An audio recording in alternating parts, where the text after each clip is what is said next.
బాపూజీ గారి నుంచి చదువుతుంటే నాకు జగన్మోహన్ రెడ్డి గారు నవేగ బాపూజీ. ఏంటి నేనేదో చెరువు వాగు చూపించడానికి వచ్చాను అనుకుంటున్నారా?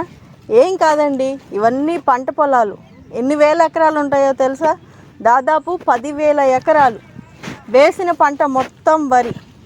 గత 4 రోజులుగా కురిసిన వర్షానికి, వచ్చిన వరదలకి, కాలువలకు పడిన గండ్లకి మునిగిన పొలాలన్నీ కూడా ఇవి.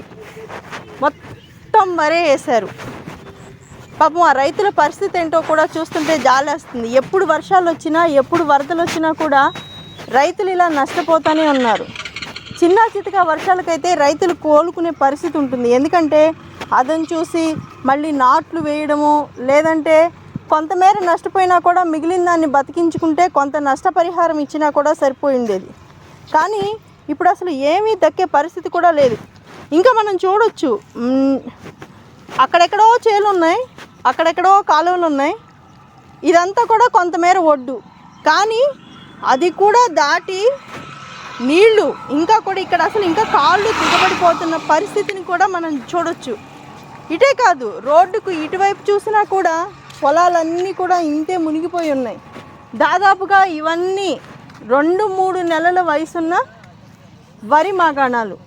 అంటే ఈ సంవత్సరం రైతులు ఎవ్వరికీ వరి దక్కే పరిస్థితి లేదు. ఎందుకంటే ఈ వరదలకి చాలా వేల ఎకరాలు మునిగిపోయింది. ఈ వరిలో కనీసం గింజ కూడా వచ్చే పరిస్థితి లేదు. ఎందుకంటే కొన్ని రోజుల వరకు మాత్రమే నీటిని వరి మాగాణాలు తట్టుకోగలవు. అంతకుమించి అంటే ఒక వరి మొక్క ఒక 10 రోజులు కనుక దాటి 10-20 రోజులు దాటి కనుక నీళ్ళల్లో మునిగిపోయి ఉంటే అది వేరుతో సహా కుళ్ళిపోతుంది. పోనీ అది తీసేసి మళ్ళీ పెట్టడానికి ఇన్ని వేల ఎకరాలకి ఇప్పటికిప్పుడు వరి నారు దొరికే పరిస్థితి ఎక్కడా ఉండదు. ఎందుకంటే రైతులు ముందస్తుగా అదనలో కొంచెం వరి నారు పోసి పెట్టుకుంటారు. కానీ ఎందుకంటే ఇప్పుడు ఇంత పెద్ద స్థాయిలో మన పైన ఉన్న తెలంగాణలో కూడా భారీ వర్షాలు పడ్డాయి. ఓవైపు గోదావరి జిల్లాలు కూడా దెబ్బతిన్నాయి. ప్రస్తుతం మనతో పాటు కొంతమంది రైతులు ఉన్నారు. అసలు వాళ్ళు ఎంత మేర నష్టపోయారు, ఏం నష్టపోయారు, వాళ్ళ మాటలను తెలుసుకుందాం. మీ పేరేంటండి? నా పేరు భీమవరం పెదస్వామి రెడ్డి అండి. మీరు ఎన్ని ఎకరాలు వేశారు? నేను 20 ఎకరాలు. 20 ఎకరాలు ఏం పంట వేశారు? మాగండి వరి. ఇప్పుడు ఇంత స్థాయిలో వరదని మీరు ఎప్పుడైనా చూసారండి? చూడలేదు. మీ చిన్నప్పటి నుంచి ఎప్పుడైనా? ఇప్పుడు ప్రతి సంవత్సరం ఎంతో కొంత వర్షాలు పడతా ఉంటాయి కదా.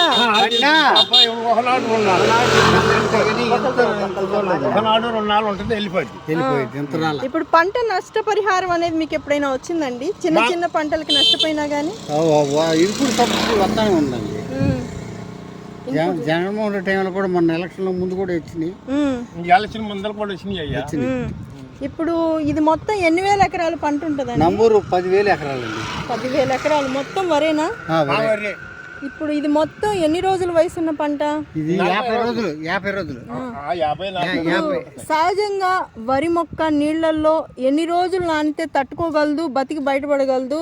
ఎన్ని రోజులు నీళ్లలో ఉంటే చచ్చిపోయింది? మొక్క పిక్కు వచ్చి చూపిస్తానండి. మరీ లోతు ఉంటదేమో.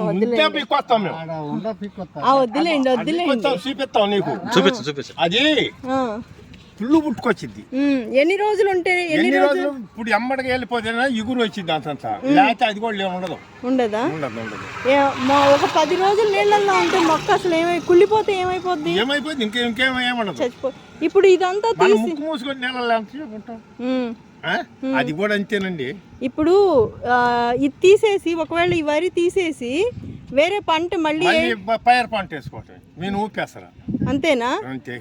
మళ్ళీ వరి వేయడానికి ఇక ఈ సంవత్సరం అంటే దాదాపుగా ప్రతి సంవత్సరం ఈ ఊరు నుంచి ఎన్ని వందల క్వింటాళ్ళు వచ్చి వరి వచ్చే అవకాశం ఉండేదండి?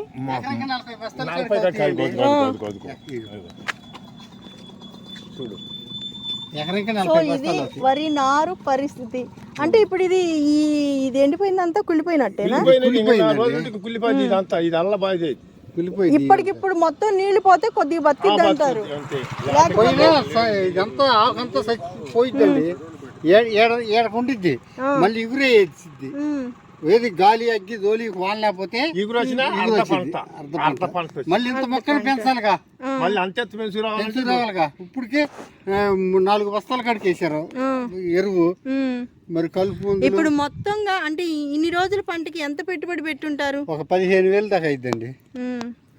ఇప్పుడు పంట పొలాలు సొంత అయితే పర్వాలేదు, ఆ పంట వరకు నష్టపోతారు. కౌలు రైతుల పరిస్థితి ఏందంటారు? కవులు గవర్నమెంట్ ఆదుకోవాల్సింది. అంటే ఇప్పుడు అసలు ఎవరిన అంటే కౌలు రైతులకి ప్రస్తుతం పంట నష్టం వచ్చినా కూడా ఎప్పుడు ఓనర్స్ పొలాలు సొంత చేతులకి అందే పరిస్థితి ఉంటది. కౌలు రైతులకి ఇప్పుడు ఇస్తున్నారండి, కౌలు కార్డులు ఇస్తున్నారు కదా. ఇప్పుడు కౌలు తీసుకునేటప్పుడే మన అగ్రికల్చర్ నమోదు చేసుకుంటున్నారు కదా, ఈ క్రాప్ చేస్తున్నారు కదా. కొంతమంది ఇస్తున్నారు, కొంతమంది ఇస్తలేదు. మళ్ళీ అందరూ ఇస్తున్నారని మనం కూడా చెప్పలేము. ఎవరైనా ఈ నెలలు ఉంటే ఇవ్వచ్చు, ఎవరిలో దయదాల్సిన వాళ్ళే ఇస్తారు, హీరో.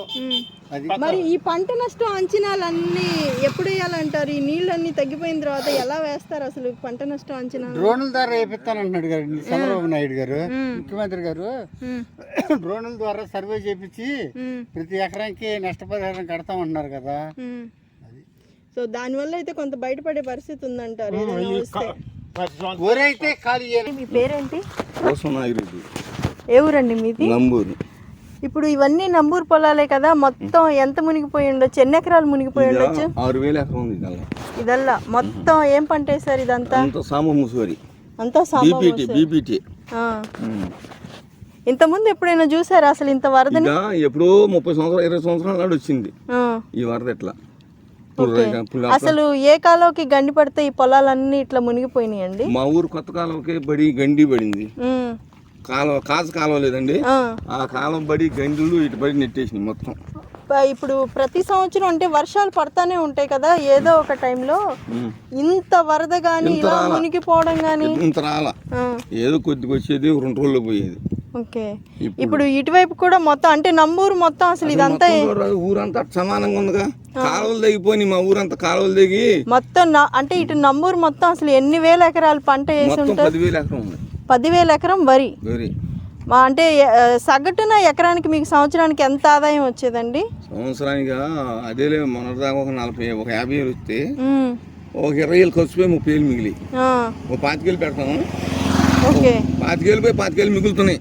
ఇప్పటి వరకు ఇది ఒక 40 రోజుల పంట అయి ఉండొచ్చు కదా. ఇప్పుడు 15,000 18,000 20,000 దాకా పెట్టాం. 18,000 ఓ 40 రోజుల పంట అంతేనా? 40 రోజులు 3 మాట ముందు వేసాం, ఎరువులు వేసాం, అయిపోయింది. పంటకే వేయాలి మేము. ఈ లోపు మునిగిపోయింది. వేసి ఒక 40 రోజులు అవుతుండొచ్చా పంట? 50 రోజులు అయిందండి. ఇప్పటి వరకు పెట్టుబడి కానీ మందులకు కానీ ఈ నారుకు కానీ మొత్తం ఎంత ఉండొచ్చండి మీకు? 20,000 దాకా అయింది. ఇప్పుడు అసలు ఎంత నష్టపరిహారం ప్రభుత్వం ఇస్తే ఈ రైతులు కోలుకోగలుగుతారంటారు? ఒక 20,000 ఇస్తే పెట్టింది వస్తాయి, వాళ్ళు ఇవ్వద్దు. సరే, అసలు సొంత వాళ్ళైతే 20,000 ఇస్తే గిట్టుబాటు అవుతాయి. ఇప్పుడు మరి అసలు కౌలుకేసే వాళ్ళ పరిస్థితి ఏందంటారు? కౌలుకి ఏం లేదు, ఇంకా దండగా కౌలు లేదు, పోలేదు, వదిలిపెట్టి పోతారు. ఇక్కడ ఏం చేస్తారు, కుళ్ళిపోయిందిగా. వాళ్ళు చేనాడు చెబుతారు ఇక్కడ పరిస్థితి అయిపోయిందని. ఏం చేద్దామంటారు వాళ్ళు కూడా, ఏం చేద్దామంటున్నారు వాళ్ళు, ఏం చేసేది ఏం లేదు. ఇక అసలు ప్రభుత్వాలు ఏ రకంగా ఆదుకోవాలంటారు రైతుని? వాళ్ళు ఆదుకుంటారా చెప్తారు మరి. ఏది చంద్రబాబు ఇప్పుడు ఆదుకుంటాడా? కేంద్రం కూడా ఏరియల్ సర్వే చేయడానికి వస్తుంది. ఇదంతా ఈ సమయంలో జరిగితేనే అసలు పంట నష్టం ఎంతో కొంత తెలిసే అవకాశం ఉంటుంది. మరి వాళ్ళు ఈ అదను దాటిపోయిన తర్వాత వస్తే రైతులకి ఎప్పుడైనా కానీ అసలు ఈ వరద వల్ల విపత్తు వల్ల నష్టపోయిన సందర్భాల్లో ఎప్పుడైనా వచ్చిన దాఖలాలు ఉన్నాయా? ఉండే కానీ ఏదో కొద్దిగా ఇచ్చారు ఇది జరగ లోగడ. మరి ఇప్పుడు తొలకరకు పడిందిగా, ఇది జరగైతే పంట మీద మునిగి నష్టం ఇచ్చేవాడు. జగన్ కూడా ఇచ్చాడు, మొన్నటిదాకా మాకు ఇచ్చాడు. ఎకరానికి అది హెక్టార్కి ఎంతో ఇచ్చాడు, 20,000 ఎంతో 12,000 ఇచ్చాడు. 6,000 ఎకరానికి, హెక్టార్కి 13,000. సో మొత్తం మీద ఇంత నష్టపోయారు. ఈ చేలు ఈ వరద తగ్గిన తర్వాత మళ్ళీ యథాస్థితిలో పంట పండించడానికి అనుకూలంగా ఉంటాయా? అంటే ఇంకా ఆ రీతి అది ఉండాలిగా. 3 పోడు ఉంటే ఎగిరేసిద్దాం, లేకపోతే మేము నాటు వేయలేము, వదిలి పెడతాం, పెసరు వేసుకుంటాం. మళ్ళీ మామూలుగా పెసరు వేయడానికి అయితే మళ్ళీ అనువుగా ఉంటుంది కాదు, 3 నెలలు ఉండాలి, ఇంకా 3 నెలలు. డిసెంబర్లో వేస్తాం. వరద తగ్గినా కూడా అంత టైం పట్టింది. మనం నారు ఏడాది, ఇప్పుడు మనం ఏడాది వేద్దాం, నారు లేదు మరి ఇప్పుడు వల్ల కాదు. ఇక థ్యాంక్ యూ అండి. ఇప్పుడు మనం చూస్తుంది ఇది చెరువు, దాని పక్కన ఉన్నాయి పొలాలు. చెరువు పొలాలు ఒకటే అయిపోయినాయి. ఇది రైతుల పరిస్థితి మొత్తంగా. అంటే అక్కడ చూసుకుంటే కొన్ని పట్టలు కూడా వేసి పెట్టున్నాయి. అవన్నీ కూడా రైతులు ముందస్తుగానే ఎరువులు వేయడానికి తీసుకెళ్ళి అక్కడ పెట్టుకున్నారనమాట. అవి కూడా ఈ వర్షం మొత్తానికి నానిపోయి నాశనమైన పరిస్థితిని మనం చూడొచ్చు. మొత్తంగా ఒక్క ఊరిలో అంటే ఒక్కొక్క ఊరికి కొంతమేర విస్తీర్ణం ఉంటుంది కదా. ఈ ఊరికి ఇప్పుడు నేను చూపిస్తున్న పొలాలు ఈ మంగళగిరి నియోజకవర్గంలోని ఒక ఊరు. ఇది మొత్తం 10,000 ఎకరాల పంట. ఎంత నాశనం అయిపోయిందో, ఎంతలా నాశనం అయిపోయిందో కూడా మనందరం చూడొచ్చు. సో ఇంకా అసలు రైతులకి ఏం మిగిలిద్ది? రైతు నష్టపోతే దేశం నష్టపోయింది. ఈ సంవత్సరం ఇప్పటికే నిత్యావసర వస్తువుల ధరలు ఎంత మేర పెరిగినాయో కూడా మనందరం చూసుకోవచ్చు. ఎందుకంటే చాలా వరకు పంటలు నష్టపోతున్న నేపథ్యంలో చాలా పంటల్ని పండించడం మానేశారు. అందులో ఈ సంవత్సరం వరి ఇంతలా నష్టపోయిందంటే ఇక అసలు ఈ సంవత్సరం ముందుగానే చెప్తున్నాను, ఈ సంవత్సరం వరి పండిన వాళ్ళు అదృష్టవంతులు అవుతారు. చాలా వరకు పోయింది కదా, వీళ్ళు దురదృష్టవంతులు. పండిన వాళ్ళు అదృష్టవంతులు ఎందుకంటారంటే కొంతమేర మాత్రమే పంట చేతికి వచ్చింది కాబట్టి వాళ్ళకి కొంత రేట్ వచ్చే పరిస్థితి ఉంటుంది. అదేవిధంగా వాళ్ళు పెట్టిన పెట్టుబడి కూడా దక్కే పరిస్థితి ఉండదులేండి. రైతుకి కొంతే లాభం వస్తుంది, అంతే మిగలదు. కానీ కొనుక్కొని తినాల్సి వచ్చిన మిగిలిన వాళ్ళ పరిస్థితి మాత్రం వర్ణనాతీతం అండి. వరి రేట్లు, బియ్యం రేట్లు విపరీతంగా పెరిగిపోతాయి. రాష్ట్ర ప్రభుత్వాలు వీటి మీద చర్యలు తీసుకొని మరో పంటగా వీళ్ళకి భరోసా ఇచ్చి ఈ పంట నష్టపరిహారాన్ని పూడ్చాలి. అలాగే ఇప్పటికిప్పుడున్న పరిస్థితుల్లోనే కేంద్ర ప్రభుత్వం ఏదైతే వస్తుందో ఏరియల్ సర్వే చేసి ఆ నష్టం అంచనాలని వేయడానికి వాటన్నింటినీ సమగ్రంగా దగ్గరుండి ఎంత మేర నష్టపోయిందో చూపించి, ఇప్పుడు అంటే ఇక మరీ వరద తగ్గిపోయి కాలువకు గండ్లు పూడిపోయి ఈ నీరంతా పోయిన తర్వాత కూడా పంట నష్టం అంచనాలను వేసినా కూడా ఉపయోగం ఉండే పరిస్థితి లేదు. ఎందుకంటే అప్పటికి నీళ్లు తగ్గిపోయిద్ది, అంత సరిగా నష్టాన్ని అంచనా వేయలేరు, నష్టపరిహారాన్ని ఇవ్వలేరు. రైతుల్లో కూడా నిరాశ వచ్చే ఇదైతే ఖచ్చితంగా ఉంటుంది. కాబట్టి ప్రభుత్వానికి ముందున్నవి మాత్రం చాలా పెద్ద సవాళ్ళండి. ఒకవైపు అన్ని రకాల కార్యక్రమాలు చేపట్టాలి, ప్రజల్ని చేయాలి, పునరావాస కార్యక్రమాలు చూసుకోవాలి, విజయవాడని కాపాడుకోవాలి, మరోవైపు రైతులకి నష్టపరిహారం అందించాలి. ఇవన్నీ ఒకేసారి జరగాల్సిన ఒక ఆపదకాల సమయం. రాష్ట్ర ప్రభుత్వానికైతే చాలా గట్టి ఛాలెంజెస్ ముందున్నాయి.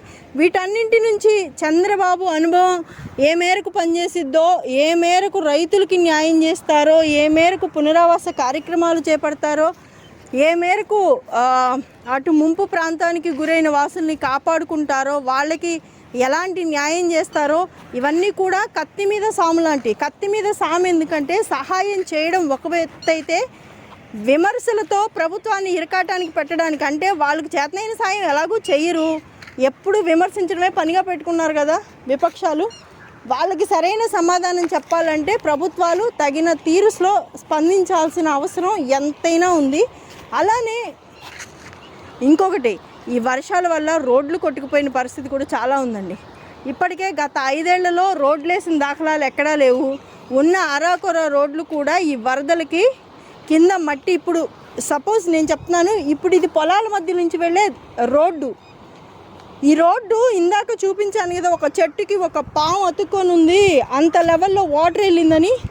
సో ఇంకా మట్టి నానే ఉంది. మట్టి నానడం వల్ల ఏమవుతుందంటే వెహికల్స్ అటు ఇటు తిరిగినప్పుడు కిందున్న మట్టి అంతా ఇంకా వరద అటు నుంచి ఇటు, ఇటు నుంచి అటు అలక పారుతూనే ఉంది కాబట్టి మట్టి కొట్టుకుపోయే పరిస్థితి ఉంది. దానివల్ల రోడ్లు మెతకిచ్చి రోడ్లు కూడా నాశనమయ్యే పరిస్థితి ఉంది. సో ఇప్పుడు ఈ ఊళ్ళని అనుసంధానం చేస్తూ పొలాలకు వచ్చే ఈ ట్రాక్టర్లు ఇవన్నీ రావాలంటే ప్రధానంగా రోడ్లు కావాలి. సో ఇప్పుడు ఈ రోడ్లు బాగు చేయాల్సిన అవసరం కూడా, ఇది కూడా అత్యంత అవసరమైందే అయిపోయింది ఇప్పుడు ప్రభుత్వానికి. ఇవన్నీ ఒకేసారి ఒకే సమయంలో చేయాల్సిన ప్రస్తుత ప్రభుత్వం ముందున్న అతిపెద్ద సవాలు. దీన్ని తెలుగుదేశం పార్టీ ఏ విధంగా ముందుకు తీసుకెళ్తుందో, ఏ విధంగా సహాయ కార్యక్రమాలు చేపట్టిద్దో, ఏ రకంగా రైతులకి సామాన్య ప్రజానికానికి న్యాయం చేసిద్దో ఎదురు చూద్దాం.